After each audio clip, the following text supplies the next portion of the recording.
Ahora quiero invitar a hacer uso de la palabra a nuestro querido y respetado amigo Mario Rodríguez Cobo, Silo, fundador del Movimiento Humanista.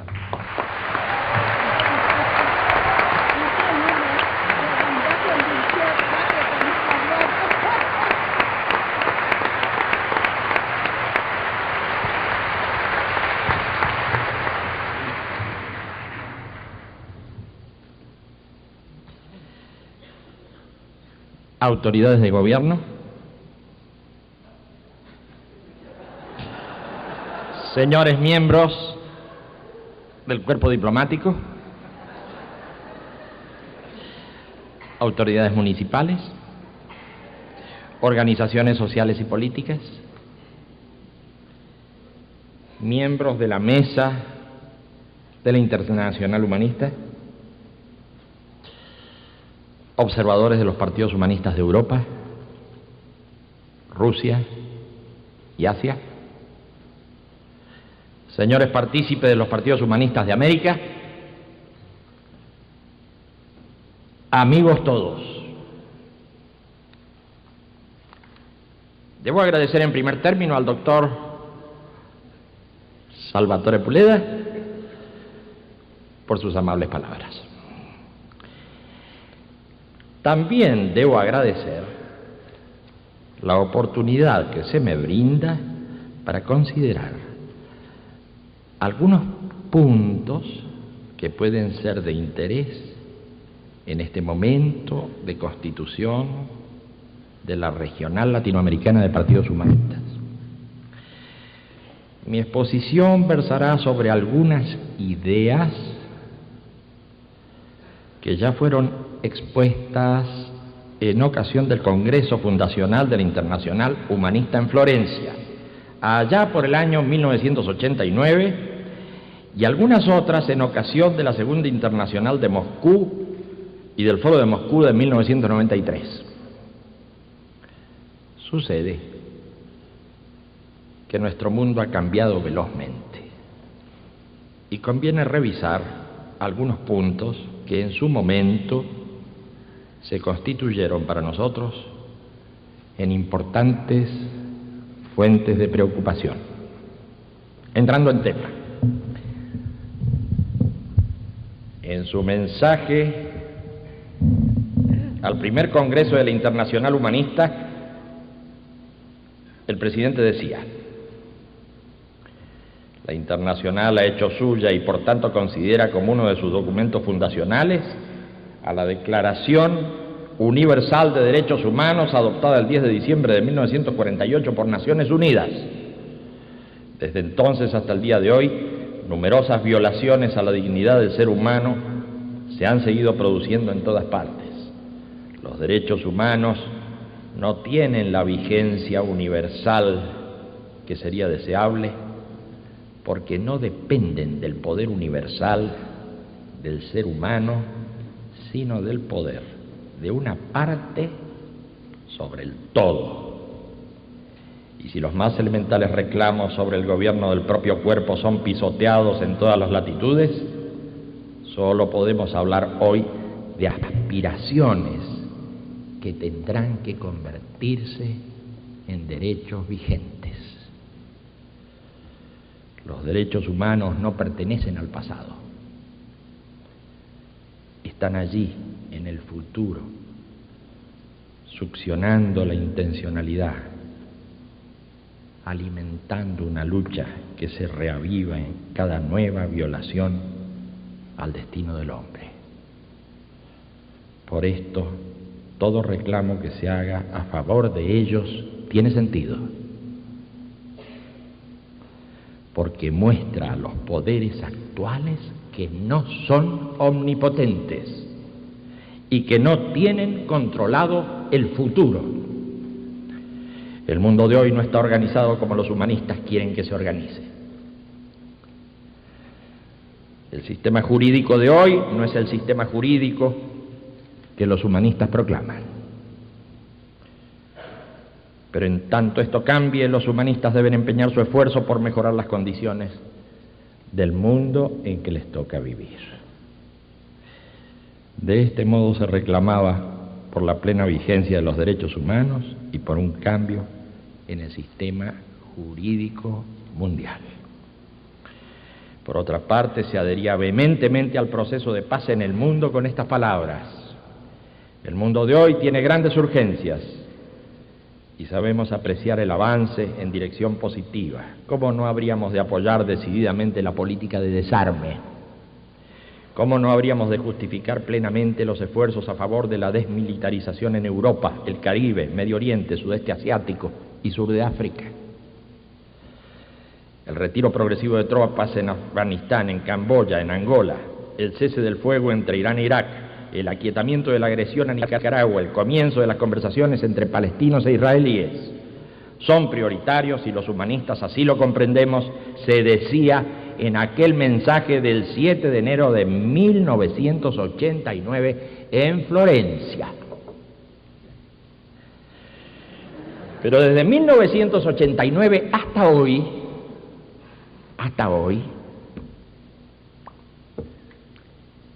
el ansiado desarme, que en un momento parecía avanzar, recordemos la reunión de Reykjavik, por ejemplo, ha retrocedido nuevamente. No ha sido exitosa la estrategia de mantener un monopolio nuclear por parte de unas pocas potencias. En lugar de producir el desarme sin más, se ha optado por imponer una frágil paz armada y de este modo no solamente ha recrudecido la guerra convencional como ocurre en el Golfo, sino que se ha extendido la proliferación nuclear, como se ha demostrado con las amenazantes pruebas de Pakistán e India, que tienen por antecedentes la ruptura unilateral de la moratoria nuclear con las pruebas de China e inmediatamente de Francia en Mururoa. Así están las cosas.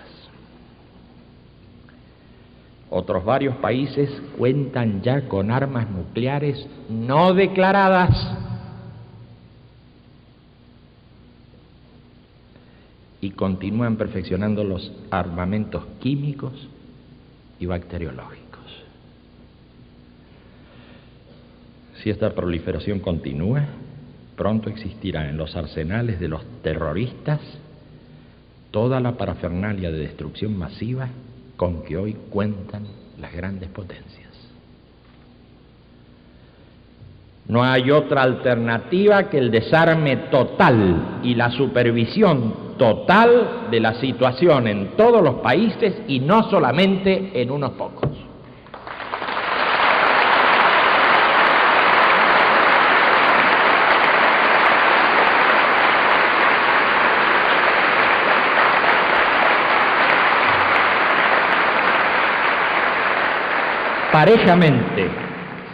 Parejamente a la preocupación por los derechos humanos, a la necesidad de un nuevo ordenamiento jurídico mundial y al problema del desarme, en aquel primer congreso se alertaba sobre el crecimiento de la miseria y de la inequidad para vastas zonas de nuestra tierra. Se hacía especial mención a la interrelación global de los países y se consideraba el problema de la inequidad como un tema de inseguridad para todos, aun para aquellos que se adormecían en su opulencia provisoria. Se decía, comillas, ¿cuáles son los esfuerzos efectivos que se realizan para evitar la muerte por inanición de millones de seres humanos en África y algunos puntos de Asia? ¿Cuáles y cuántos son los recursos efectivos que se movilizan para liquidar una deuda asfixiante y explosiva en América Latina?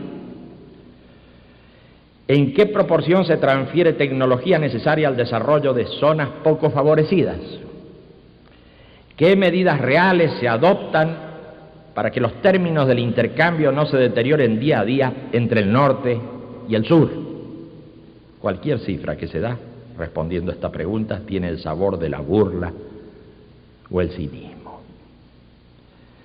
Pero hoy está claro que el mundo es uno que no hay regiones aisladas del conjunto y que toda catástrofe en un punto repercute en otros.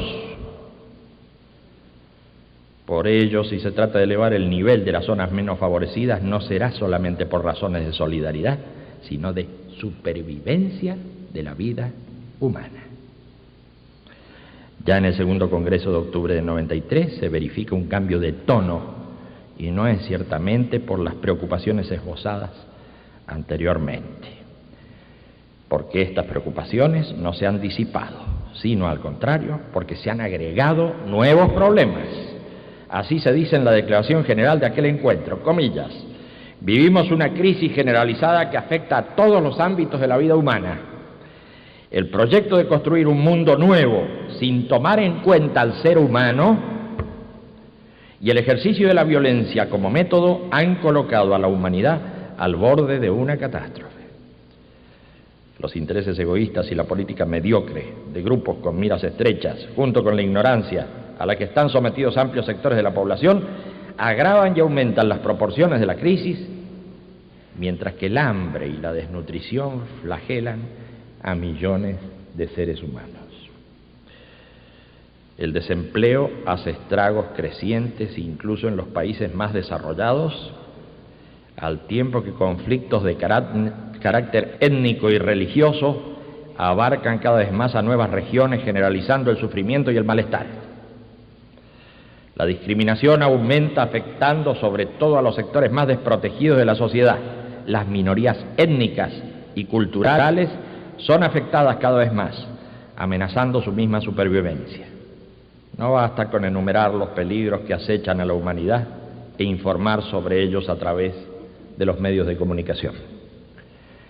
Ya ha llegado la hora de acometer medidas urgentes, concretas y solidarias con el fin de salvaguardar la vida, garantizando la seguridad y la prosperidad a nuestra generación y a las generaciones venideras, construyendo un mundo multifacético y afirmando la identidad de cada pueblo, confesión o grupo humano.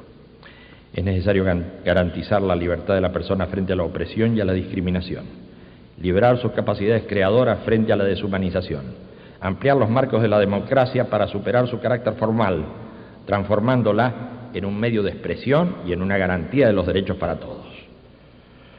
Hay que ampliar la práctica de la representatividad, potenciando la elección directa de los representantes del pueblo, y promover el plebiscito, dándole total relevancia a toda forma de consulta popular.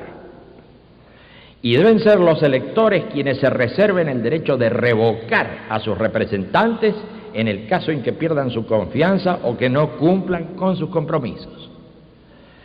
El consenso como método para resolver conflictos es la forma adecuada en lugar de la imposición por la fuerza de la voluntad de la mayoría, ya que esa práctica no puede reflejar los intereses ni la voluntad auténtica de numerosos grupos humanos. Esto se evidencia claramente en los conflictos étnicos y religiosos, en donde el concepto de mayoría no es cabalmente aplicable. Aspiramos a crear expresiones sociales, económicas, políticas y culturales que puedan garantizar el despliegue de la capacidad y el potencial de los pueblos. Es necesario aunar los esfuerzos del trabajo y el capital para lograr entre todos la máxima productividad sobre la base de la acción y la gestión conjunta. Aspiramos a ir más allá de las acciones espontáneas de protesta, ejecutando programas de acciones concretas en todos los ámbitos. Nuestro objetivo es cohesionar a los diferentes grupos culturales, científicos, políticos y sociales con el denominador común de la orientación humanista, reuniendo intenciones para la realización de obras conjuntas en la dirección de la afirmación de la dignidad humana. A su vez, en el Foro de Moscú del año 93 se decía: el Foro Humanista pretende fundar las bases de una discusión global futura. De mayor interés será tener en cuenta las diversas posturas y comprender que en esta civilización planetaria que comienza a gestarse, la diversidad de posiciones, valoraciones y estilo de vida prevalecerá en el futuro a pesar de los embates de las corrientes uniformantes. En este sentido, nosotros aspiramos a una nación humana universal de posible realización si existe la diversidad.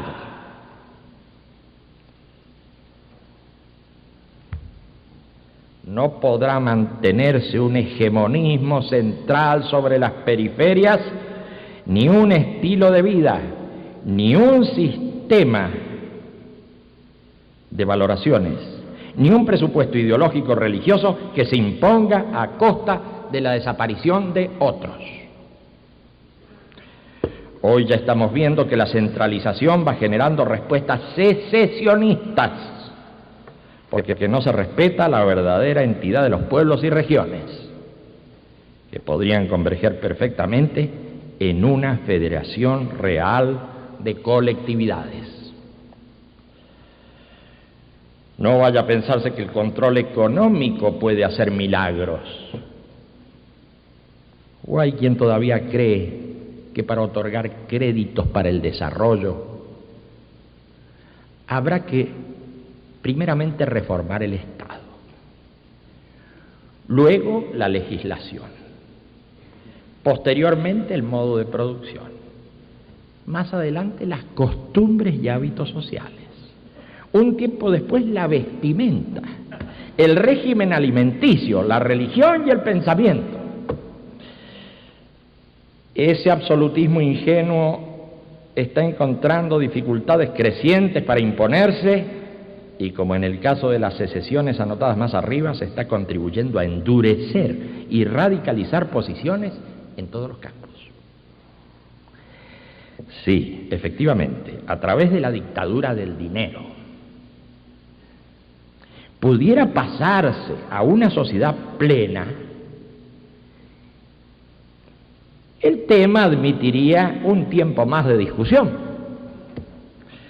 Pero si para lograr una sociedad decadente, sin sentido para el conjunto y los individuos, es necesario además aceptar los requisitos de la involución humana, el resultado será el aumento del desorden y del infortunio general.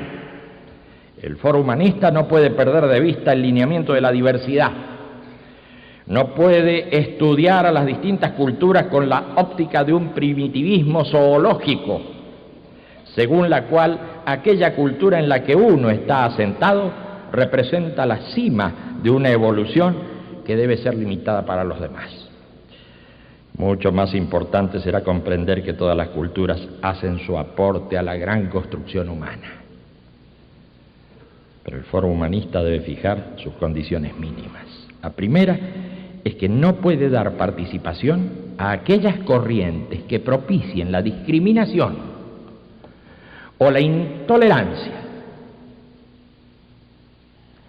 La segunda es que no puede dar participación a aquellas corrientes que propicien la violencia como metodología de acción para imponer su concepción o sus ideales, por altos que éstos sean. Quitando esas limitaciones no tiene por qué haber otras. El Foro Humanista es internacionalista, pero ¿quiere decir esto que en razón de su ecumenismo descalifica lo regional y lo puntual? ¿Cómo podría descalificarse a alguien porque ama a su pueblo, ama a su tierra, ama a sus costumbres, a su gente, a sus tradiciones? ¿Podría endilgarle el simple epíteto de nacionalista para dejar luego de considerarlo? Porque amar las propias raíces es también ser generoso en la consideración del trabajo y el sufrimiento de las generaciones anteriores. Únicamente ese nacionalismo se distorsiona cuando la propia afirmación es en desmedro del reconocimiento de otras colectividades, de otros pueblos. ¿Con qué derecho este foro podría descartar los aportes de otras corrientes en las que campea el ideal de lograr una sociedad igualitaria y justa. ¿Tendría el foro que actuar discriminando a los creyentes o a los ateos en razón de sus respectivas concepciones? ¿Podría el foro sostener a conciencia la superioridad de una creencia sobre otra, de una costumbre sobre otra? Creemos que los limitantes no pueden ser sino las dos y exclusivamente las dos que apuntáramos antes.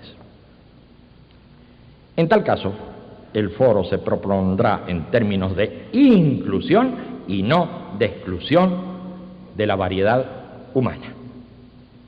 Así, en ese foro se iniciaba la discusión con la ideología globalizante y se propendía al rescate de la particularidad cultural, entendiendo al mundo futuro como la confluencia de la diversidad. Estas consideraciones se hacían con el trasfondo de la confrontación que hoy ya ha tomado características de lucha abierta entre culturas y etnias diferentes. Y bien, ¿cuál es el mensaje